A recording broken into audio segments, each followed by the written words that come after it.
இதற்கான பிரதான காரணங்களை பார்த்தீர்களானால் வாழ்க்கை தரத்தை வைத்து தான் இந்த காரணங்கள் அமைகின்றது.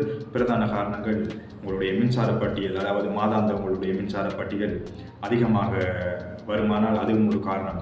அடுத்த காரணத்தை பார்த்தீர்களானால் உங்களுடைய சொத்துக்களை வைத்து தான் அடுத்த காரணங்கள் நிர்ணயிக்கப்படுகிறது. அதாவது உங்கள் பேரில் நிலம், வீடு இந்த மாதிரி சொத்துக்கள் இருப்பது, வாகன வசதி, அதாவது மோட்டார் வண்டி, கார், உளவு இயந்திரங்கள் இந்தவாறு உங்களுடைய பேர் அல்லது உங்களுடைய குடும்ப உறுப்பினர்களுடைய பேரில் இருக்கும் பட்சத்தில் அதுவும் ஒரு காரணமாக அமைகின்றது. உங்கள் புள்ளிகள் குறைவதற்கான அதுவும் ஒரு காரணமாக அமைகின்றது.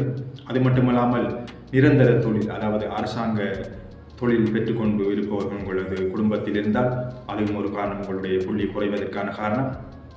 அது மட்டுமல்லாமல் உங்களுடைய குடும்ப உறுப்பினர்கள் யாராவது வெளிநாட்டில் வேலை செய்து கொண்டிருந்தால் உங்களுக்கு மாதாந்த ஒரு கொடுப்பனவு வந்து கொண்டிருப்பதாகவும் அதற்காக புள்ளிகள் குறைவதற்கான வாய்ப்புகளும் இருக்கு.